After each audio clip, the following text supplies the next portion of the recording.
नमस्कार साथियों, आप सभी का स्वागत है हमारे YouTube चैनल ज्ञानविद सुखदेव में। आज के इस वीडियो के माध्यम से भारतीय काव्य शास्त्र के बारे में जानेंगे। उससे संबंधित लगभग 90 से ज़्यादा प्रश्न बताऊंगा इसमें, जो एग्ज़ाम के व्यू से काफ़ी इम्पोर्टेंट है और इस टॉपिक से प्रश्न आना ही आना है। तो चलिए देखिए, इस वीडियो को ध्यान से देखिए। जहाँ जो समझ नहीं आया उसे स्क्रीनशॉट ले सकते हैं और हमारे वीडियो को लाइक करना, शेयर करना मत भूलिएगा। और जो भी हमारे चैनल पे अभी तक नए हैं तो हमारे चैनल को सब्सक्राइब कर लीजिए, ताकि आने वाले टाइम में जो भी वीडियो अपलोड करूँगा उसका नोटिफिकेशन शीघ्र आप तक पहुँच जाए। तो चलिए शुरू करते हैं और एक एक प्रश्न को देखते हैं जो काफ़ी इम्पोर्टेंट है। सबसे पहला प्रश्न कि रस सिद्धांत के प्रवर्तक आचार्य हैं, यानी रस सिद्धांत के प्रवर्तक आचार्य कौन है? तो आचार्य भरत मुनि। काफ़ी इम्पोर्टेंट प्रश्न है। दूसरा प्रश्न में पूछता है कि पाश्चात्य काव्यशास्त्र इतिहास सिद्धांत और वाद पुस्तक के लेखक कौन हैं?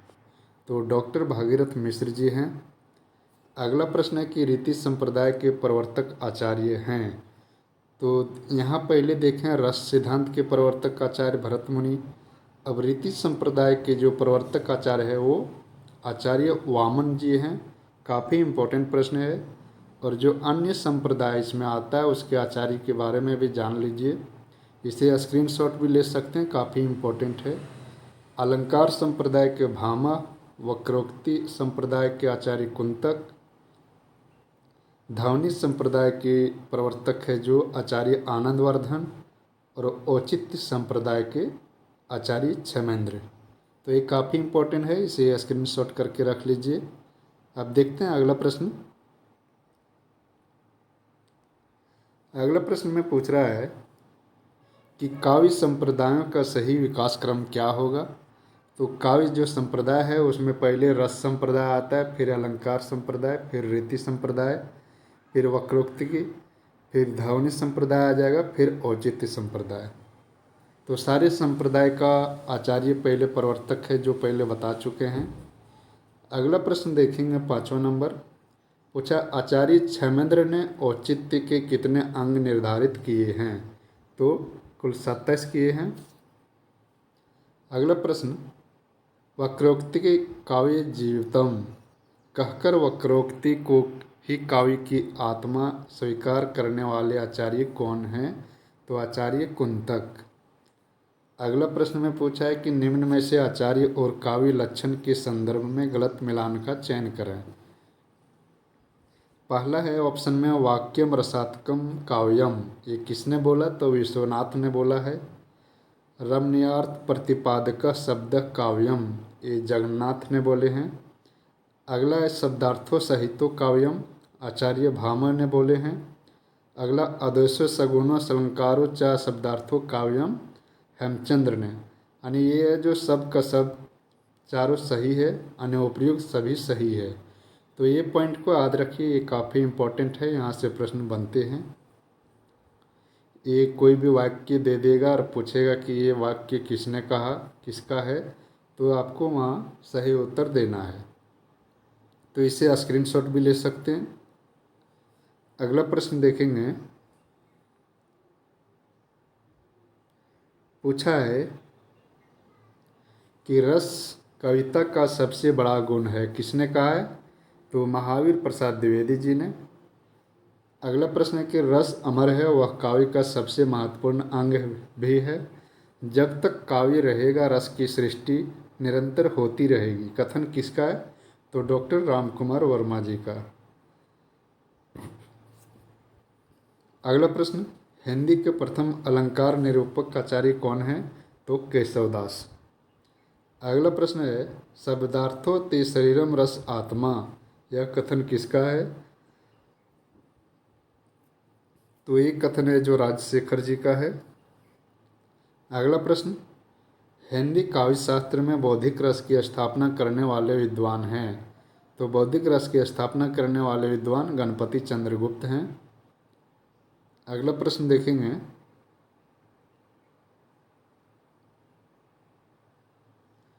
पूछा है निम्न में से कौन काव्य मीमांसा के रचनाकार है, यानी निम्न में कौन है जो,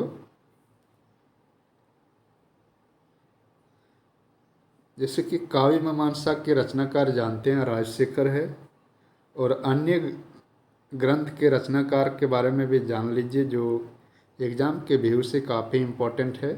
जैसे काव्यालंकार का आचार्य कौन है, भामह। नाट्यशास्त्र भरत मुनि का है। काव्यालंकार सूत्र वामन का है। यहाँ देख सकते हैं काव्यालंकार सिर्फ पूछे तो भामह का, और काव्यालंकार सूत्र पूछे तो आचार्य वामन का ग्रंथ है। अगला है सरस्वती कंठाभरण या श्रृंगार प्रकाश, ये दोनों है जो भोजराज का है। साहित्य दर्पण है जो विश्वनाथ का है। चंद्रालोक है जो जयदेव का। काव्यानुशासन हेमचंद्र का है, और कवि कंठाभरण क्षेमेंद्र का, और वक्रोक्ति जीवितम कुंतक का है। तो ये सारे इम्पोर्टेंट ग्रंथ है, इसके रचनाकार को याद रखना है। अगला प्रश्न है अभिनव गुप्त किस रस के व्याख्याता है, तो अभिव्यक्तिवाद के हैं। अगला प्रश्न साधारीकरण का सिद्धांत किस आचार्य का है, तो भट्टनायक का। अगला प्रश्न देखेंगे 16 नंबर। पूछा मैं सुकुमारी नाथ वन जोगू तुम्ही उचित तप मो कहाँ भोगूं, मैं कौन सी शब्द शक्ति है, तो इसमें आर्थी व्यंजना है। अगला प्रश्न है चलती चाकी देख के दिया कबीरा रोए, दो पाटन के बीच में साबुत बचा न कोई। प्रस्तुत दोहे में प्रयुक्त शब्द शक्ति है, तो इसमें जो व्यंजना शब्द शक्ति है। अगला प्रश्न है कि किस शब्द शक्ति की प्रतीति सबसे पहले हुआ करती है, तो अभिधा है जो पहला है शब्द शक्ति है, उसको प्रथमा शब्द शक्ति भी बोलते हैं। अगला प्रश्न है कि शब्द की शक्तियाँ कितने प्रकार की होती है, तो शब्द की शक्तियाँ जो 3 प्रकार के होते हैं, वो अभिधा, लक्षणा और व्यंजना, इसे याद रखना है। यानी शब्द शक्ति के 3 भेद है, अभिधा, लक्षणा और व्यंजना। अगला प्रश्न देखेंगे। पूछा नीचे दिए गए वाक्य में कौन सा शब्द शक्ति है। सूर्य अस्त हो गया, तो सूर्य अस्त हो गया में व्यंजना शब्द शक्ति है। व्यंजना शब्द शक्ति में जो कोई भी सेंटेंस अगर लिखा रहता है तो उसका सबके लिए अलग अलग मीनिंग हो सकता है। जैसे सूर्य अस्त हो गया, तो इसमें हम सिंपली देख सकते हैं कि सूर्यास्त का मतलब किसी किसी को घर जाने का मतलब है, किसी किसी को काम से लौटने का मतलब है, यानी सबके लिए अलग अलग उसका अर्थ निकलता है, तो उसको व्यंजना शब्द शक्ति कहते हैं। अगला प्रश्न है कि वह तोड़ती पत्थर देखा उसे मैंने इलाहाबाद के पथ पर, में कौन सी शब्द शक्ति है, तो इसमें अभिधा शब्द शक्ति है। अभिधा शब्द शक्ति को ही प्रथमा या अग्रिमा शब्द शक्ति भी बोलते हैं। अभिधा शब्द शक्ति का मतलब है कि जो काम जो वाक्य जैसा बोला गया सेम उसका मीनिंग वही होगा। सिंपली समझिए, जिसे हम बोल दें कि राम खाना खा रहा है, तो राम खाना खा रहा है उसका दूसरा मीनिंग नहीं निकलेगा, वो सिंपल सा। अगर बोल दें कि गाय चर रही है, तो गाय चर रही है, उसका कोई अलग मीनिंग नहीं निकलता है। तो वहाँ पे है जो अभिधा शब्द शक्ति, उसको बोल सकते हैं। और जो लक्षणा शब्द शक्ति है वहाँ है जो वहाँ उसका अर्थ चेंज हो जाता है। जैसे अगर हम बोल दें कि सीता गाय है, तो यहाँ सिंपली देख सकते हैं कि सीता गाय जानवर नहीं है, लेकिन सीता का यहाँ अर्थ है कि सीता गाय की तरह सीधी है, तो इसको हम लक्षणा शब्द शक्ति कहते हैं। तो इसे याद रखना है। अगला प्रश्न देखेंगे कि 22 नंबर में पूछा केवल मनोरंजन ना कवि का कर्म होना चाहिए, उक्ति किसके द्वारा अभिव्यक्त की गई है, तो ये है जो पंक्ति मैथिली शरण गुप्त जी का है। अगला प्रश्न देखेंगे। अगला प्रश्न में पूछा है शब्द की जिस शक्ति के कारण किसी शब्द का साधारण या तथा प्रचलित या मुख्य अर्थ समझा जाता है उसे क्या कहते हैं, अभिधा शब्द शक्ति। जिसे हम बता चुके हैं गाय चर रही है, वो साधारण वाक्य है, यानी उसका मुख्य अर्थ भी वही है, तो उसको अभिधा शब्द शक्ति कहते हैं। अगला प्रश्न में पूछा है, जब अर्थ का ग्रहण अभिधा से ना हो किंतु उसे संबंध हो तो अर्थ ग्रहण कराने वाली शब्द शक्ति को क्या कहेंगे? तो उसको लक्षणा कहेंगे। जैसे इसका एग्जाम्पल भी बोल चुके हैं हम, सीता गाय है। अगला प्रश्न देखेंगे 25 नंबर, व्यंजना शक्ति का कार्य क्या है? तो व्यंजना शब्द शक्ति का कार्य मुख्यार्थ में छिपे अकथित अर्थ को व्यक्त करना, यानी जो भी वाक्य है उसका अर्थ है जो सबके लिए अलग अलग अर्थ को व्यक्त करता है, उसी को व्यंजना शब्द शक्ति कहते हैं। होप कि अभिधा, लक्षणा और व्यंजना समझ आ गया हो। अगला प्रश्न देखेंगे, पूछा है रस की अनुभूति कराने में अभिधा शब्द शक्ति ही प्रधान है, यह मान्यता है। तो ये मान्यता आचार्य भट्ट नायक जी का है। अब अगला प्रश्न देखेंगे, पूछा आचार्य वामन ने काव्य हेतु के स्थान पर किस शब्द का व्यवहार किया है? तो काव्यांग शब्द का प्रयोग किए हैं। आप सब वीडियो को ध्यान से देखिए, एक एक प्रश्न है जो इसका काफ़ी इम्पोर्टेंट है एग्ज़ाम के व्यू से, और डायरेक्ट यहाँ से प्रश्न देखने को मिलेंगे। तो इसलिए वीडियो को ज़्यादा से ज़्यादा शेयर कीजिएगा और लाइक करना मत भूलिएगा। कमेंट सेक्शन में ज़रूर बताइएगा वीडियो कैसा लगा। अगला प्रश्न देखते हैं, काव्य हेतु के मुख्यतः कितने भेद हैं? तो काव्य हेतु के 3 भेद हैं, प्रतिभा, व्युत्पत्ति एवं अभ्यास। जैसे शब्द शक्ति के 3 भेद थे, कौन कौन? अभिधा, लक्षणा और व्यंजना। उसी प्रकार काव्य हेतु के भी 3 भेद है मुख्य रूप से, प्रतिभा, व्युत्पत्ति एवं अभ्यास। लेकिन राजशेखर ने चौथा हेतु जोड़ा है, उसका नाम है समाधि। यानी चौथा जो हेतु को किसने जोड़ा? तो राजशेखर ने, और उसका नाम है समाधि। अगला प्रश्न देखेंगे, उचितानुचित विवेक को व्युत्पत्ति किसने कहा है? तो राजशेखर ने कहा है। अगला प्रश्न है, काव्य का अंतिम लक्ष्य जगत के मार्मिक पक्षों का प्रत्यक्षीकरण करके उनके साथ मनुष्य हृदय का सामंजस्य प्रतिस्थापन है, किसने कहा? तो ये वाक्य है जो रामचंद्र शुक्ल जी ने कहे हैं, काफ़ी इम्पोर्टेंट वाक्य है। अगला प्रश्न देखेंगे, पूछा हेतु का अभिप्राय उन साधनों से है जो कवि की काव्य रचना में सहायक होते हैं। यह परिभाषा किसने दिया है? तो ये परिभाषा बाबू गुलाब राय जी ने दिए हैं। अगला प्रश्न है, जब शेर आया तो युद्ध क्षेत्र से गिद्दड़ भाग गए में कौन सी शब्द शक्ति है? तो देखिए शब्द शक्ति का प्रश्न है, तो यहाँ लक्षणा है।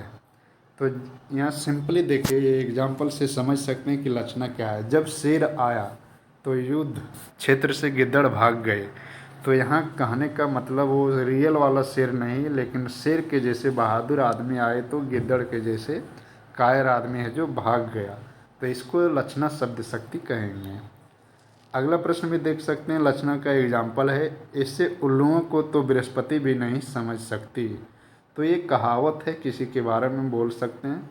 तो कहावत है या मुहावरा है जो लक्षणा शब्द शक्ति का उदाहरण है। तो यहाँ कौन सी शब्द शक्ति काम कर रही? तो लक्षणा शब्द शक्ति हो जाएगा। अगला प्रश्न देखेंगे, कविता तो कवि की आत्मा का आलोक है, उसके हृदय का रस है जो बाहर की वस्तु का अवलंब लेकर फूट पड़ती है। यह कथन किसका है? तो ये कथन रामधारी सिंह दिनकर जी का है। अब अगला प्रश्न देखेंगे, अगला प्रश्न में पूछा है, कविता मनुष्य को स्वार्थ संबंधों के संकुचित घेरों से ऊपर उठाती है। यह कथन किसका है? तो रामचंद्र शुक्ल जी का। अगला कथन देखिए, रसात्मक शब्दार्थ ही काव्य है और उसकी छंदोमयी विशिष्ट विद्या आधुनिक अर्थ में कविता है। यह कथन किसका है? तो डॉक्टर नागेंद्र जी का है। अगला प्रश्न देखेंगे, पूछा है भरत मुनि ने काव्य गुणों की संख्या कितनी मानी है? तो भरत मुनि ने काव्य गुणों की संख्या 10 माना है, लेकिन काव्य गुणों की संख्या अलग अलग आचार्यों ने अलग अलग माना है। इसमें से कुछ देख लीजिए, वामन ने 20 माना है, भोजराज ने 24 माना है, मम्मट, भामा, हेमचंद्र ये तीनों ने 3 माना है, जबकि दंडी ने 10 माना है। अगला प्रश्न देखिए, पूछा है विशिष्ट पद रचना रीति कथन किस आचार्य का है, तो आचार्य वामन जी का है। अगला प्रश्न, काव्य के कितने प्रधान भेद होते हैं, तो दो, दृश्य काव्य एवं श्रव्य काव्य। अगला प्रश्न देखेंगे अब, पूछा कि सौंदर्यमलंकार किस आचार्य का कथन है, तो वामन का है। अगला प्रश्न, मैं तो गिरधर के घर जाऊं, गिरधर मारो सांचो प्रीतम देखत रूप लुभाऊं, इस पद में कौन सा काव्य गुण है, तो माधुर्य गुण है। अगला प्रश्न, विरेचन क्या है, तो विरेचन मनोविकारों का शुद्धिकरण है। अगला प्रश्न, आनंदवर्धन ने किसे धावनी की आत्मा माना है, तो रस धावनी को। अगला प्रश्न, काव्य शोभायक कर्तारो धर्म गुना, यह किस आचार्य की उक्ति है, तो आचार्य वामन का। अगला प्रश्न देखते हैं, पूछे भरत मुनि भामा विश्वनाथ अभिनव गुप्त आचार्यों का सही अनुक्रम क्या है, तो भरत मुनि पहले आता है, फिर भामा आता है, फिर अभिनव गुप्त, फिर विश्वनाथ, इस क्रम में सही है। अगला प्रश्न, काव्यालंकार किसकी रचना है, तो भामा की, जबकि काव्यालंकार संग्रह उद्भट का है, इसे याद रखना है। अगला प्रश्न, किस आचार्य के अनुसार 73 अलंकार है, तो रुद्रट के अनुसार। दंडी ने 72 माना है, जबकि भामा ने 3। यहाँ भी अलग अलग आचार्यों ने अलग अलग संख्या माना है अलंकार का। अगला प्रश्न देख सकते हैं, अभिधा उत्तम काव्य है, मध्य लक्षणालीन, अधम व्यंजना रस विरस, उल्टी कहत नवीन, उपर्युक्त किसकी उक्ति है, तो देव की। अगला प्रश्न देखेंगे, पूछा संचारी भाव कितने होते हैं, तो संचारी भाव है जो 33 होते हैं। देखिए, जबकि भरत मुनि ने अपने ग्रंथ में भावों की संख्या जो 49 मानी थी, जिसमें से 8 अस्थायी भाव, 8 सात्विक भाव और 33 है जो संचारी भाव थे। जबकि देव ने 34वां संचारी भाव छल को जोड़ा है, याद रखना, और शुक्ल जी ने 35वां संचारी भाव चकपकाहट को माना है, तो इसे याद रखना है इस सेंटेंस को, यानी 35वां संचारी भाव किसने माना, 34वां किसने माना। अगला प्रश्न देखेंगे 50 नंबर, पूछे भरत मुनि ने रसों की संख्या कितनी मानी है, तो भरत मुनि ने 8 रसों की संख्या मानी है। वो है श्रृंगार रस, हास्य रस, करुण रस, वीर रस, रौद्र रस, भयानक रस, अद्भुत रस और विभत रस। लेकिन जो सर्वमान्य रसों की संख्या जो पूछा जाता है वो उसको 9 है, यानी अगर एग्जाम में आ जाए तो 9 मारना है। अगर पूछ दे कि भरत मुनि ने रसों की संख्या कितनी मानी है, तब 8 लगाना है। 9वां है वात्सल्य रस। अगला प्रश्न देखते हैं 51 नंबर, श्रृंगार रस का स्थायी भाव क्या है, तो श्रृंगार रस का स्थायी भाव रहती है। तो रस से इस प्रकार के भी प्रश्न बनते हैं कि इस रस के अस्थायी भाव क्या है, तो देख लीजिए पूरा 9 रस का जो अस्थायी भाव क्या क्या है, रस एवं अस्थायी भाव। पहला हास्य रस, इसका जो हास्य है अस्थायी भाव। करुण रस का शोक है, रौद्र रस का क्रोध है, वीर रस का उत्साह है, भयानक रस का भय है, विभत्स रस का जुगुप्सा है, शांत रस का निर्वेद है, अद्भुत रस का विस्मय और वात्सल्य रस का वात्सलता। तो इस प्रकार देख सकते हैं 9 रस का है जो क्या क्या अस्थायी भाव है, इसे याद रख लेना है, काफ़ी इम्पोर्टेंट है। अगला प्रश्न में पूछा है कि रस को काव्य का क्या माना जाता है, तो रस को काव्य का आत्मा माना जाता है। अब अगला प्रश्न देखेंगे, पूछा है लोक स्वभाव की अनुकूलता से रस की सृष्टि होती है, किसने कहा है, तो आचार्य भामह ने। अगला प्रश्न, जो विषय वस्तु या परिस्थिति अस्थायी भावों को उद्दीपित करे अर्थात तेजी प्रदान करे उसे क्या कहते, तो उसे उद्दीपन विभव कहते हैं। अगला प्रश्न, विशेष रूप से जो भावों को प्रकट करते उन्हें कहते हैं, तो उन्हें विभाव कहते हैं। अगला प्रश्न, किस रस को रसराज की संज्ञा दी जाती है, तो श्रृंगार रस की। अगला प्रश्न देखेंगे। पूछे जिस प्रकार आत्मा की मुक्तावस्था ज्ञान दशा कहलाती है, उसी प्रकार हृदय की मुक्तावस्था रस दशा कहलाती है। उक्त कथन किसाचार्य का है, तो ये कथन है जो रामचंद्र शुक्ल जी का है। काफ़ी इम्पोर्टेंट प्रश्न है, तो देख सकते हैं एक एक जो प्रश्न बता रहा हूँ काफ़ी इम्पोर्टेंट है, इसे याद रखना है एग्ज़ाम के व्यू से। और आपको यहाँ से डायरेक्ट प्रश्न देखने को मिलेंगे, तो वीडियो को अंत तक देखिए, वीडियो को शेयर कर दीजिए, लाइक कर दीजिए, और जो भी हमारे चैनल को सब्सक्राइब नहीं किए हैं तो चैनल को सब्सक्राइब कर दीजिए।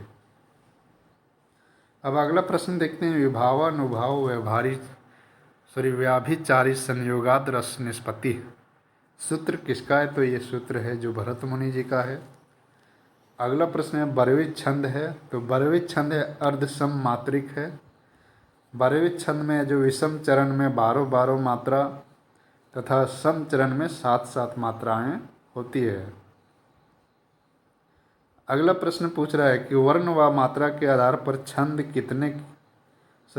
के कितने भेद हैं, तो 3। वो 3 कौन कौन से? वार्णिक छंद, मात्रिक छंद एवं मुक्तक छंद। यहाँ देखिए वार्णिक छंद जहाँ पद की रचना वर्णों की गणना के आधार पर की गई हो, मात्रिक छंद जहाँ पद की रचना मात्राओं की गणना के आधार पर की गई हो, और मुक्त छंद जिस छंद में वार्णिक या मात्रिक प्रतिबंध ना हो उसे मुक्त छंद कहेंगे। अब अगला प्रश्न देखेंगे।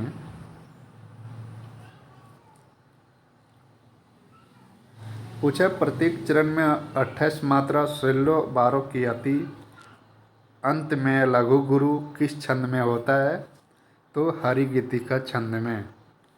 देखिए रोला छंद का देख लीजिए कुछ प्रकार है। जो रोला छंद यह सम मात्रिक छंद है। इसके प्रत्येक चरण में 24 मात्राएं होती है, और प्रत्येक चरण में 11 और 13 मात्राओं पर आती होती है। प्रत्येक चरण के अंत में 2 गुरु या 2 लघु की योजना रहती है। जबकि छपई छंद में छपई विषम मात्रिक संयुक्त छंद है। इसमें 6 चरण होते हैं, और प्रथम 4 चरणों में रोला के और शेष 2 चरणों में उल्लाला के प्रथम द्वितीय और तृतीय चतुर्थ के योग होते हैं। छप्पई में उलाला के सम विषम प्रथम द्वितीय और तृतीय चतुर्थ चरणों का योग 15 + 13 यानी 28 मात्राओं वाला ये अधिक प्रचलित है। अगला बरवी छंद है, यह अर्ध सम मात्रिक छंद है। इसके विषम चरणों यानी प्रथम व तृतीय में 12 मात्राएं, और सम चरणों यानी दूसरे व चौथे में 7 मात्राएं होती है, और इसके सम चरणों के अंत में प्रायः जगन या तगन पड़ता है। अगला प्रश्न पूछा है कि कुंडलियाँ किन छंदों से मिलकर बना है, तो कुंडलियाँ है जो दोहा और रोला छंद से मिलकर बनता है। अगला प्रश्न देखेंगे अब।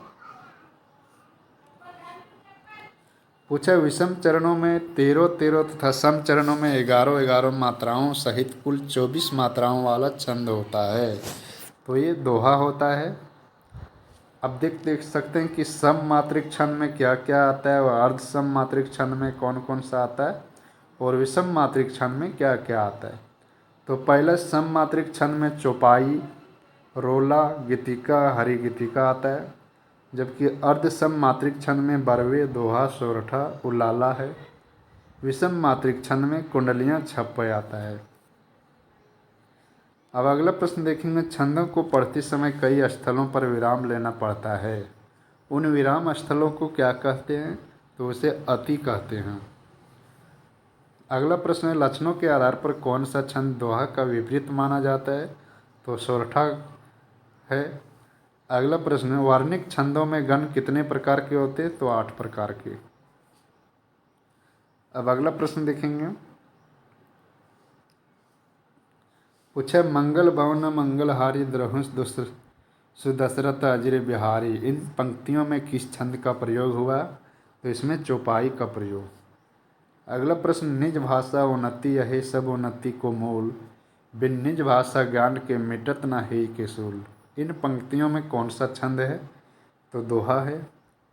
अगला प्रश्न, कारण के अभाव में कार्य की उत्पत्ति होना किस अलंकार का परिचायक है? तो ये भावना का परिचायक है। अगला प्रश्न, रूपक अलंकार के कितने भेद होते हैं? तो 3 भेद होते हैं, सांग रूपक, निरंग रूपक और परम्परित रूपक। अब अगला प्रश्न देखेंगे, पूछा, आगे नदियाँ पड़ी अपार, घोड़ा कैसे उतरे पार? राणा ने सोचा इस पार, तब तक घोड़ा था उस पार। में कौन सा अलंकार है? तो इसमें अतिशयोक्ति अलंकार है। अगला प्रश्न, सीता के पैर कमल समान है, हरिपद कोमल कमल से। में कौन सा अलंकार है? तो इसमें उपमा अलंकार है। अगला प्रश्न कि उपमेय में उपमान की संभावना होने पर कौन सा अलंकार होता है? तो वहाँ उत्प्रेक्षा अलंकार होता है। अगला प्रश्न पूछा है, माला फेरर जुग भया, फेरा ना मन का फेर, कर का मन का डार दे, मन का फेर। में कौन सा अलंकार है? तो इसमें अमक अलंकार है। अगला प्रश्न, श्लेष अलंकार कितने प्रकार के होता है? तो 2 प्रकार के, अभंग श्लेष और सभंग श्लेष।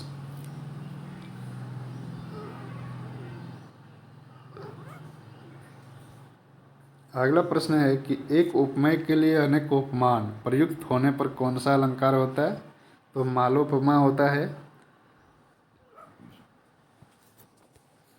अगला प्रश्न है कि एक ही शब्द के 2 या अधिक अर्थ वाले अलंकार का नाम क्या है? तो श्लेष अलंकार। अगला प्रश्न, प्रतीप अलंकार के कितने भेद होते हैं? तो 5।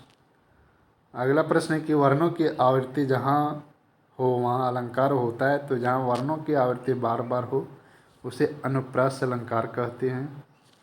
अगला प्रश्न कि अलंकार के कितने भेद हैं? तो 3 भेद होते हैं, शब्दालंकार, अर्थालंकार और उभयालंकार। अब जो यहाँ अनुप्रास, श्लेष, मालोपमा ये सब देख रहे हैं, ये तीनों का ही भेद माना जाता है। अगला प्रश्न है, जब उपमेय को उपमान से श्रेष्ठ बताया जाए तो अलंकार होता है, तो उसे प्रतीप अलंकार कहते हैं। अगला प्रश्न देख सकते हैं, पूछा है कि काव्य शोभा कारण धर्मान अलंकार प्रच्छेद किसने कहा? तो आचार्य दंडी ने। अगला प्रश्न, कनक कनकते 100 गुने मादकता अधिकाय। में कौन सा अलंकार है? तो इसमें अमक अलंकार है। अगला प्रश्न, मानव मस्तिष्क के पोषण के लिए भाव राशि के संचित भंडार को साहित्य कहते हैं। यह कथन किसका है? तो बाबू श्याम सुंदर दास का है। अगला प्रश्न कि समष्टि रूप में साहित्य मानवता का दर्पण है, कथन किसका है? तो ये कथन भी बाबू श्याम सुंदर दास का है। ये जो भी कथन बता रहा हूँ काफ़ी इम्पोर्टेंट है, याद रखना है। अगला प्रश्न देखेंगे, पूछा है कि साहित्य जन समूह के हृदय का विकास है, किसका कथन है? तो बालकृष्ण भट्ट जी का।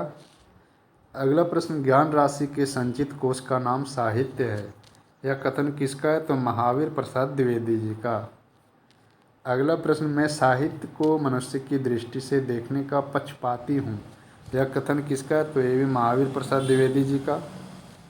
अगला प्रश्न देखेंगे, अंतःकरण की वृत्तियों के चित्र का नाम कविता है, यह कथन किसका है? तो ये भी महावीर प्रसाद द्विवेदी जी का कथन है। अब अगला प्रश्न देखेंगे,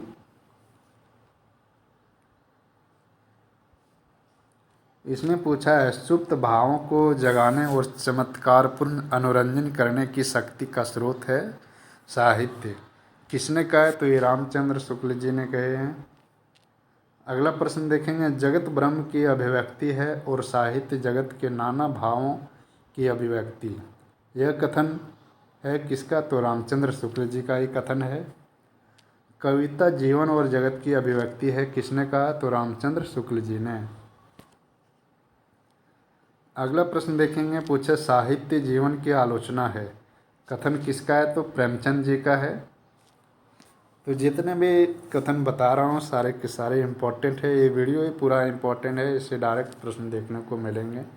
आपसे वीडियो को लाइक कर दीजिए, कमेंट में ज़रूर बताइएगा वीडियो कैसा लगा, और शेयर करना मत भूलिएगा। अगला प्रश्न देखते हैं,